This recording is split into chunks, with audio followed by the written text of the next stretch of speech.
नमस्कार, मी श्वेता अंकले. तरुण भारतच्या न्यूज बुलेटिन मध्ये आपल्या सर्वांचे स्वागत. आता पाहूया ठळक घडामोडी.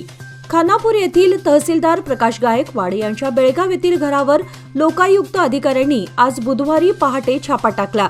प्रकाश गायकवाड जवळपास गेल्या 2 वर्षांपासून खानापूर येथे तहसीलदार म्हणून कार्यरत आहेत.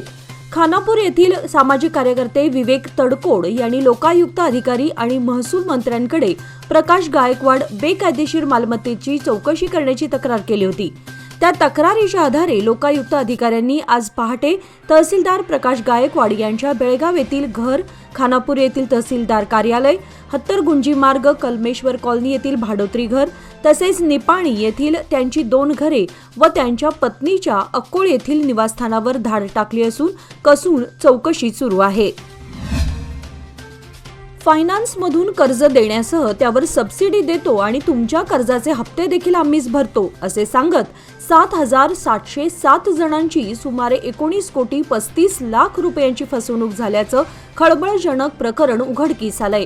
या प्रकरणी माळमारुती पोलीस ठाण्यात गुन्हा दाखल झाला असून अश्विनी होळ्याप्पा दड्डी, तिचा पती होळ्याप्पा फकीरप्पा दड्डी, मुली शेवंता आणि प्रियंका अशी संशयितांची नावे आहेत.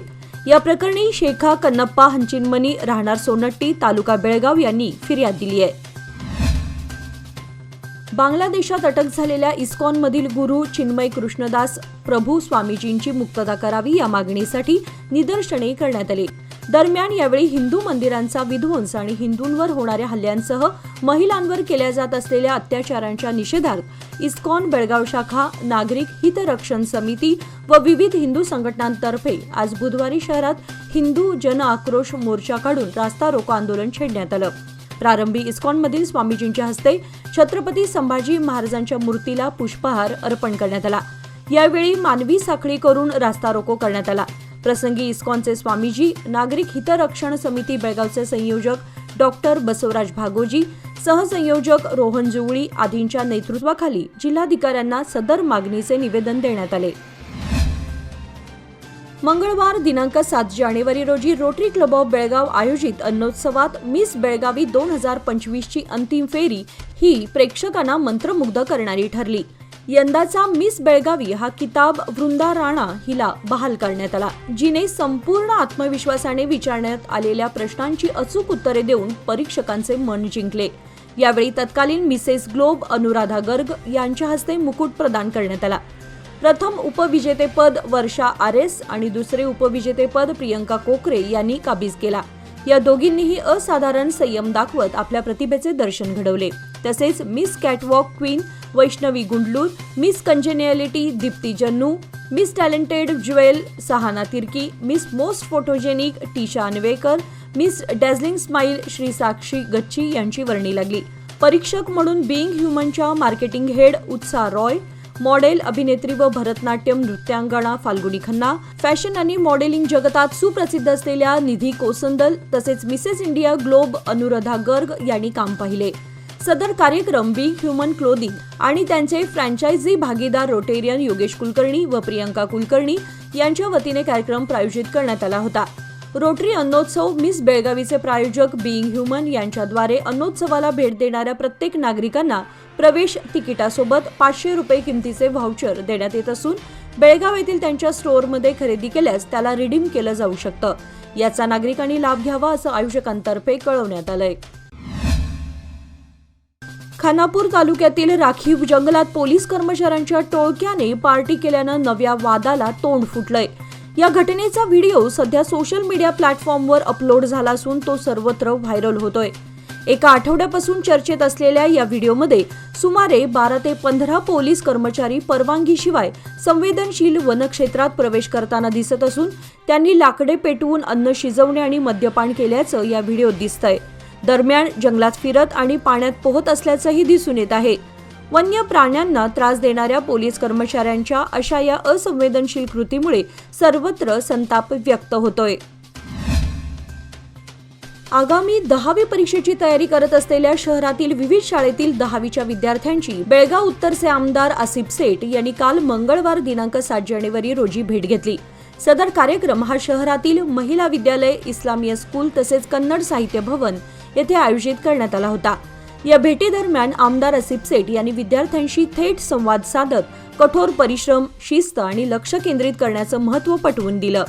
महत्त्वाच्या बोर्ड परीक्षेदरम्यान विद्यार्थ्यांवर येणारा तणाव ओळखून त्यांचा आत्मविश्वास वाढवण्याच्या दृष्टीने मनोबल वाढवण्याचा प्रयत्न केला. तसेच आपण आज करत असलेले प्रयत्न भविष्याचा पाया रचतील. तुमच्यासमोर कितीही आव्हाने असली तरी दृढ निश्चय करून आपले सर्वोत्तम द्या, असे ते यावेळी म्हणाले. उसाचा ट्रक उलटून झालेल्या अपघातात त्याखाली शेतकरी सापडून जागीच ठार झाल्याची घटना तुडिये कोलिक रस्त्यावर मंगळवारी सायंकाळी मळवी येथे घडली. मंगेश रामू पाटील, वय 58, राहणार मळवी, असं मृत शेतकऱ्याचं नाव आहे. मंगळवारी मंगेश हे रताळी काढणीचे काम करून घरी परतत होते. त्याच दरम्यान तुडिये कोलिक रस्त्यावरून उसाने भरलेला ट्रक इको केन शुगर्स कारखान्याच्या दिशेने जात होता. मळवी फाट्यावर ट्रक येताच अचानक ट्रक उलटला. त्यामध्ये मंगेश दुचाकीसह अडकले. ऊस पूर्ण अंगावर पडल्यानं गुदमरून त्यांचा जागीच मृत्यू झाला. या अपघातामुळे वातावरण तणावपूर्ण बनले होते. बेळगाव उत्तरचे आमदार आसिफ उर्फ राजू सेठ यांनी नुकतीच सरदार स्कूल आणि कॉलेजला भेट दिली. यावेळी सार्वजनिक सूचना उपसंचालक DDPI आणि ब्लॉक एज्युकेशन ऑफिसर BEO यांच्या समवेत त्यांनी येथील शैक्षणिक सुविधा स्थळांची पाहणी आणि सर्वेक्षण केले. पायाभूत सुविधा, शैक्षणिक दर्जा आणि संस्थांच्या एकूण कामकाजांचं मूल्यांकन करणं हा या भेटीचा उद्देश होता. शाळेच्या भेटीदरम्यान आमदारांनी शिक्षणाची सद्यस्थिती आणि सुविधा जाणून घेण्यासाठी शिक्षक, विद्यार्थी आणि कर्मचारी यांच्याशी संवाद साधला. यावेळी शाळेतील शैक्षणिक वातावरणाचे थेट निरीक्षण करण्याची संधी त्यांना मिळाली. याप्रसंगी युवा नेते अमान सेठ हे देखील या निरीक्षणादरम्यान उपस्थित राहून शालेय शैक्षणिक पद्धती सुधारण्यासंदर्भात चर्चेत योगदान दिले. दरम्यान आमदार आसिफ सेठ यांनी शैक्षणिक दर्जामध्ये सतत सुधारणा करण्याच्या गरजेवर भर देत शाळा आणि महाविद्यालयातील ज्या त्रुटी असतील त्या आपण दूर करू, असे आश्वासनही दिले. बेळगाव तालुक्यातील उचगाव गावातील घरांच्या अंगणात लावलेल्या 2 दुचाकी रात्रीतून चोरीला गेल्याची तक्रार ताकती पोलिसात नोंदवण्यात आली आहे. या चोरीच्या प्रकारामुळे वाहनधारकांना 2 लाखांचा भुर्दंड सहन करावा लागला असून उचगाव परिसरात या घटनेमुळे वाहनधारकांमध्ये भीतीचं वातावरण पसरलंय. मुख्य रस्त्यापासून 100 फूट अंतरावर असलेली स्प्लेंडर मोटारसायकल चोरीस गेली आहे. सदर ठिकाणी CCTV कॅमेरे लावलेले असल्याने CCTV कॅमेऱ्यामध्ये सदर चोराची छबी कैद झाली आहे. बेळगाव तालुक्यातील उचगाव येथे 12 जानेवारी रोजी 23वे उचगाव मराठी साहित्य संमेलन भरवण्यात येणार आहे. या संमेलनास अध्यक्ष म्हणून प्रसिद्ध साहित्यिक बाबासाहेब सौदागर उपस्थित राहणार असून विविध सत्रांमध्ये साहित्य, कला आणि हास्याचा उत्सव साजरा होणार आहे. उचगाव येथील मध्यवर्ती श्री गणेश विठ्ठल रखुमाई मंदिर प्रांगण, गांधी चौक येथे हे मराठी साहित्य संमेलन मोठ्या उत्साहात पार पडणार असून संमेलनाची सुरुवात सकाळी 9:30 वाजता ग्रंथ दिंडीने होणार आहे. यावेळी लोकमान्य मल्टीपर्पज सोसायटीचे संस्थापक चेअरमन तथा दैनिक तरुण भारतचे सल्लागार संपादक डॉक्टर किरण ठाकूर उपस्थित राहणार आहेत. हे संमेलन 4 सत्रात पार पडणार असून साहित्यिक उपस्थित राहणार आहेत. एकीकडे स्वच्छ भारत योजनेअंतर्गत शहर परिसरात स्वच्छतेचं काम हाती घेण्यात येत आहे. मात्र जिल्हाधिकारी कार्यालय आवारात साचलेला कचरा उचल करण्याकडे मात्र दुर्लक्ष झालंय. यामुळे आवारातील अनेक कार्यालयात येणाऱ्या नागरिकातून नाराजी व्यक्त होत आहे. आवारात असणाऱ्या अन्न व नागरी पुरवठा खात्याच्या शेजारील खुल्या जागेमध्ये कचरा, प्लास्टिकच्या रिकाम्या बाटल्या, प्लास्टिक पिशव्या, कागदाचे चिटोरे पसरलेत. जिल्हाधिकाऱ्यांचा कक्ष असलेल्या इमारतीच्या खालील बाजूस खुली जागा आहे. या ठिकाणी बाग घालून नागरिकांना बसण्याची सोय करण्यात आली आहे. या ठिकाणी झाडी असल्यानं झाडांच्या सावलीमध्ये दररोज अनेक जण विश्रांती घेतात. जिल्हाधिकारी कार्यालयासह उपनोंदणी कार्यालय, ट्रेजरी ऑफिस, तालुका पंचायत कार्यालय, मागासवर्गीय कल्याण खाते, अन्न व नागरी पुरवठा खात्याच्या कार्यालयासह अन्य कार्यालयात कामासाठी जिल्ह्यातून विविध भागातून असंख्य नागरिक येत असतात. कामं पूर्ण होईपर्यंत त्यांना या ठिकाणी बसावं लागतं. मात्र या ठिकाणी कचरा साचला असल्यानं अस्वच्छ वातावरणात नागरिकांना बसावं लागतं. बऱ्याचदा इथे येणाऱ्या नागरिकांकडून पाण्याच्या रिकाम्या बाटल्या, खाद्यपदार्थांची रिकामी पाकिटे, कागद देण्यात येतात. यामुळे हा परिसर अस्वच्छ बनत चाललाय. मात्र येथील स्वच्छतेकडे दुर्लक्ष झाल्यानं नाराजी व्यक्त होत आहे. सर्वसामान्यांना स्वच्छतेबाबत आवाहन करण्यात येतं. मात्र खुद्द जिल्हाधिकारी कार्यालय आवारातील अस्वच्छतेसाठी विशेष मोहीम राबवणं गरजेचं बनलंय. इंडियन बॉडी बिल्डर्स फेडरेशनतर्फे येत्या 14 ते 16 जानेवारी दरम्यान Suresh Angadi college education foundation येथे होणारी बहुप्रतीक्षित 16वी वरिष्ठ पुरुष आणि महिला बॉडी बिल्डिंग तसेच महिला मॉडेल फिजिक चॅम्पियनशिप 2025 च्या स्पर्धेचे आयोजन करण्यात आले आहे. Rotary club of Belgaum, Belgaum sports club, Karnataka association of body builders व भारतीय बॉडी बिल्डर्स फेडरेशनच्या नेतृत्वाखाली ही स्पर्धा आयोजित केली जाणार असल्याची माहिती अविनाश पोद्दार यांनी संघटनेच्या वतीने आज बुधवारी आयोजित पत्रकार परिषदेत दिली. वाढत्या जीवनावश्यक वस्तूंच्या किमतीने जनता हैराण झाली असतानाच आता दैनंदिन आहारात लागणाऱ्या नारळाच्या किमतीही भरमसाठ वाढल्यात. किरकोळ बाजारात नारळासाठी 35 ते 40 रुपये मोजावे लागत आहेत. कडधान्य, डाळी आणि खाद्यतेलांच्या दरात वाढ झाली असतानाच आता नारळाने देखील भाव खाल्लाय.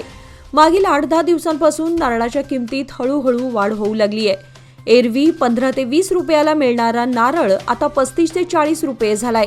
त्यामुळे व्यावसायिक हॉटेल आणि गृहिणींच्या बजेटवरही परिणाम झालाय. शिवठाण देवराई रेल्वे मार्गावर मंगळवार दिनांक 7 रोजी अनोळखी तरुणाचा मृतदेह आढळून आला. त्याचं वय अंदाजे 25 ते 30 असून उंची 5 फूट 7 इंच इतकी आहे. अंगाने सडपातळ, वर्ण गव्हाळ, लांबट चेहरा, चपटं नाक आहे. तरुणाच्या अंगावर फिकट निळ्या रंगाचा फुल शर्ट, काळ्या रंगाचा राऊंड हाफ टी शर्ट, निळ्या रंगाची जीन्स पॅन्ट आहे. तरुणाचा रेल्वेतून पडून मृत्यू झाल्याचा संशय व्यक्त होत असून रेल्वे पोलीस पुढील तपास करत आहेत. भाचीने पळून जाऊन विवाह केल्याच्या रागातून मामाने भाचीच्या रिसेप्शनच्या जेवणात विष कालवल्याचा धक्कादायक प्रकार कोल्हापूर जिल्ह्यातील पन्हाळा तालुक्यातील उतरे या गावात घडलाय. महेश ज्योतिराम पाटील असं विष कालवलेल्या मामाचं नाव असून पन्हाळा पोलीस ठाण्यात मामाच्या विरोधात गुन्हा दाखल झाला.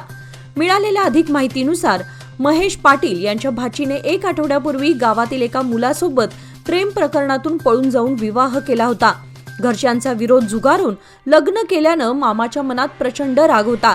त्यामुळे मामा महेश पाटीलने भाचीच्या लग्नाच्या रिसेप्शनच्या जेवणात विषारी औषध टाकले.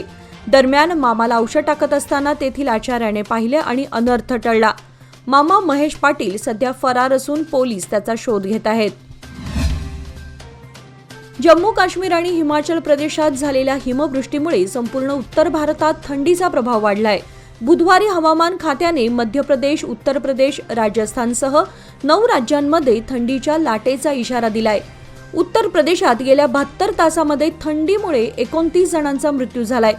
गेल्या 24 तासात 4 जणांचा मृत्यू झाला असून 16 जिल्ह्यांमध्ये थंडीचा इशारा देण्यात आलाय.